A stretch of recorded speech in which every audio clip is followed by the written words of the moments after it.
नमस्कार, कल्पना voice channel में आप सभी का स्वागत है। आज की हमारी कहानी है दर्द। टिकट कंफर्म हो गया है। आप रागिनी से बात कर लीजिए एक बार।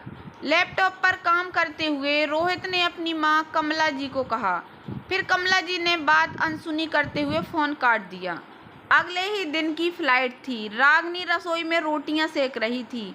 भागते हुए वह रोहित के कमरे में पहुंची और पूछने लगी रोहित से, मम्मी जी का फ़ोन था, कोई ख़ास बात? रोहित ने ना में सिर हिलाते हुए कहा, उनसे बोला बात कर लें वह तुमसे, पर मम्मी फ़ोन काट दी। ख़ास बात तो नहीं, बस गठिया रोग दिखाने के लिए आ रही हैं।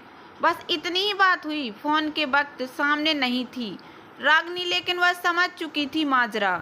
जैसे ही रोहित ने बात ख़त्म करी, फट पड़ी रागिनी, क्या समझ कर रखा है इन लोगों ने हमें? सेवा आप तो नहीं करते हो, बस आपको फ़ोन कर दिया हो गया। खाना बनाती हूँ मैं, दवाइयाँ लाती हूँ मैं, टहलाने ले जाती हूँ मैं, पर मुझे एक कॉल नहीं करना है। जितना हम चुप रहें उतना यह लोग सर पर चढ़े जा रहे हैं। मैं कोई सेवा किसी की नहीं करने वाली। पहले आपको बोल रही हूँ रोहित, फिर मत कहिएगा आपको नहीं बोला। बहुत बार करके देख लिया, पर यह लोग सिर्फ अकड़ और नीचा दिखाने के अलावा कुछ नहीं किया। रोहित रागिनी की यह स्थिति देखकर अवाक रह गया। उसके तरीके से उसकी तकलीफ साफ साफ दिख रही थी। वह भी समझ सकता था, लेकिन हर माँ के लाल का तो बस यही है ना, माँ गलत हो तो गलत नहीं बोल सकता। भले ही पत्नी गलत ना हो, पर माँ बोले गलत है तो मान लेगा। उसने बिस्तर से उतर के रागिनी के गले में अपनी बाहों का हार डालते हुए कहा, पानी सर के ऊपर होने दो, कोई मुझे बोले तो फिर देखो मैं क्या क्या सुनाता हूँ। आंखों से लगातार आंसू निकल रहे थे। बहुत ऊंचे स्वर में चीख रही थी रागिनी। पानी सिर से ऊपर जाने का इंतजार कर रहे हैं? क्या बोल रहे हैं आप रोहित? ना आपके सामने कोई उल्टी सीधी बातें करेगा, ना पानी आपके सर से ऊपर जाएगा। कैसे मानेंगे आपकी पानी सर से ऊपर जा रहा है? बताइए मुझे भी। 10 साल की शादी में आपने कब मेरे लिए मुंह खोला? कभी आपके पापा के ऑपरेशन में उनकी सेवा 4 महीने की, कभी ममता के बच्चा होने पर, कभी उसके आपके चाचा चाची की सेवा में जान लगा दी। उसी दौरान भी सिर्फ मेरी बुराई और अपयशी हाथ लगा। और तो और मेरे करने की कीमत नहीं तो क्यों करूं मैं? बस दुख झेल कर चिंतित रहने के लिए।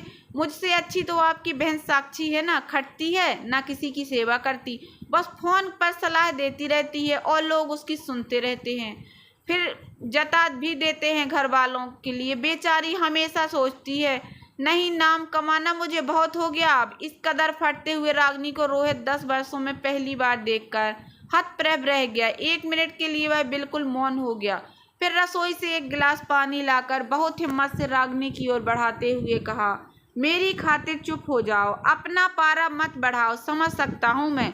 पानी पी के लंबी सांस खींचते हुए रागिनी बोली, कुछ कहिए ना रोहित, क्या दर्द सिर्फ माँ को होता है, पत्नी को नहीं? रोहित समझ चुका था अब बर्दाश्त नहीं करेगी रागिनी। प्यार से पुचकारते हुए रोहित ने कहा, साथ दूंगा तुम्हारा, इस बार सोच लिया हूँ। दिमाग को शांत रखो और जो काम करने जा रही हो कर लो। अब थोड़ा राहत महसूस कर रही थी रागिनी।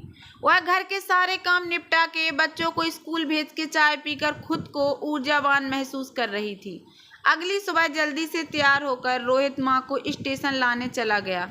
आते ही कमला जी का रोबीला चेहरा देखकर रागिनी पहले तो घबराई और दिमाग में पिछली पुरानी बातें चलचित्र की भांति घूम गईं, लेकिन उसने मूड न खराब करने की सोच रखी थी। मुस्कुराते हुए उसने कमला जी का स्वागत किया, दोबारा चाय बनाकर ले आई। चाय पीने के बाद कमला जी नहाने ही जा रही थी कि बेटी साक्षी का कॉल आ गया।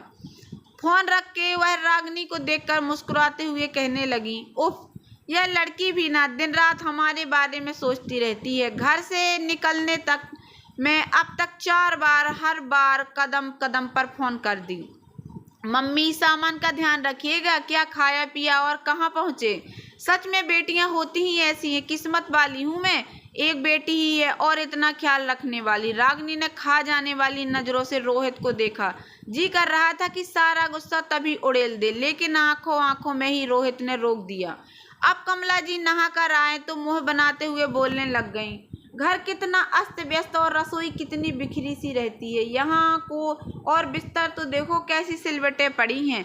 चाह कर भी कुछ बोलकर अपना मूड खराब नहीं करना चाहती थी रागिनी। उसने गुस्से के घूंट को पी लेना उचित समझा। रोहित पेट्रोल भरवाने चला गया। कुछ देर बाद पेट्रोल भरवाकर रोहित आ चुका था और डॉक्टर के पास दोनों माँ बेटे निकल गए। थोड़ी देर बाद बच्चे आ गए स्कूल से। खाना खिलाकर आराम कराने के बाद उन्हें ट्यूशन भेज दिया। रागिनी अब आराम करने चली गई। सोना तो चाहती थी पर नींद नहीं आ रही थी। उसने मध्य आवाज में कुछ देर गाना सुना, फिर गाड़ी के हॉर्न की आवाज़ आई। पर्दे की ओर से देखा तो रोहित डॉक्टर के यहाँ से आ चुके थे। आते ही रागिनी पूछने लगी, डॉक्टर क्या बोले मम्मी जी? सर टिकाते हुए कमला जी बोल रही थी, लंबा समय दिया है, कम से कम 6 महीने लगेंगे उपचार में। 1 महीने इंजेक्शन और फिर 5 जांच की रिपोर्ट आएगी तो उपचार पूरी तरह से शुरू होगा। यह सब सुनकर रागिनी का दिल पसीज आया। उसने पुरानी बातों को वहीं छोड़ दिया। रोहित मुँह पूछते हुए आकर माँ से बोलने लगा, जब उपचार कराना ही है माँ तो कल से शुरू कर देते हैं, जल्दी सुबह खाकर तैयार रहिएगा आप। रागिनी को टेढ़ी आंखों से देखते हुए कमला जी ने कहा, कल से नहीं, मुझे पहले साक्षी के घर जाना है 2-4 दिन, तो उसके पास रह लूँ, फिर इलाज करवाऊंगी। कितनी बार हाल चाल पूछ चुकी है। खुशनसीब हूँ मैं, एक बेटी है और वह भी इतना ख्याल रखने वाली। पिछली बार पापा बीमार थे तो साक्षी ने मन्नत मांगी थी, तब जाकर पापा ठीक हुए। इतना करती है वह हमारे लिए तो हमारा कुछ सोचना बनता है ना। यह बात सुनकर रागिनी के तन बदन में लहर सी दौड़ गई। रुक नहीं पाई वह। बड़ी हिम्मत दिखाते हुए बिना सोचे समझे कमला जी के मुंह पर उसने बोल दिया, अच्छा सोचा है मम्मी जी, जाइए, मैं तो कहती हूँ 4-5 दिन क्यों, वहीं रहकर इलाज कराइए ना। जादूगरनी है वह, उन्होंने मन्नत मांगी और पापा जी ठीक हो गए। आप भी जाइए, 6 महीने यहाँ रहने की जरूरत नहीं। आज तक कमला जी से किसी ने बढ़ चढ़कर इतनी बोलने की हिम्मत नहीं की थी। अपनी बेइज्जती कमला जी को हजम नहीं हो रही थी। आबाक रह गए रोहित और कमला दोनों। रागिनी को तरेते हुए कमला जी रोहित के पास जाकर बोली, सुन रहा है क्या बोल रही है, जाकर रोकना उसे, वरना बहुत बुरा होगा।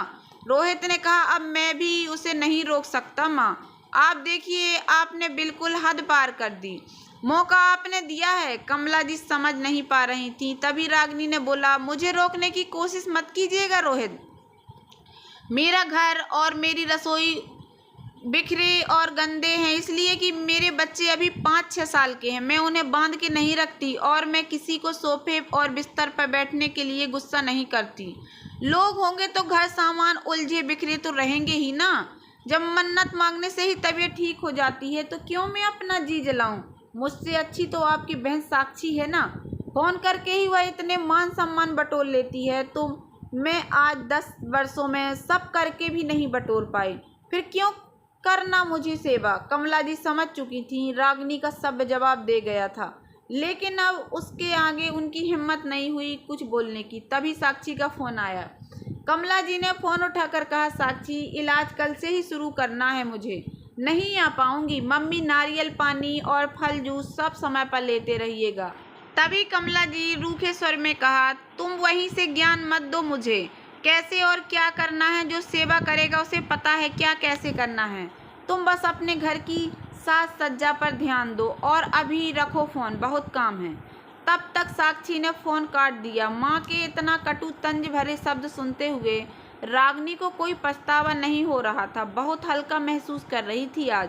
10 वर्षों बाद ऐसा लगा जैसे सीने से किसी ने पत्थर का बोझ हटा दिया, पर थोड़ी असमंजस में थी कि इतनी जल्दी कैसे सब कुछ बदल गया, लेकिन अंदर से बहुत हल्का महसूस कर रही थी। तो दोस्तों, कैसी लगी आप लोगों को मेरी ये छोटी सी कहानी?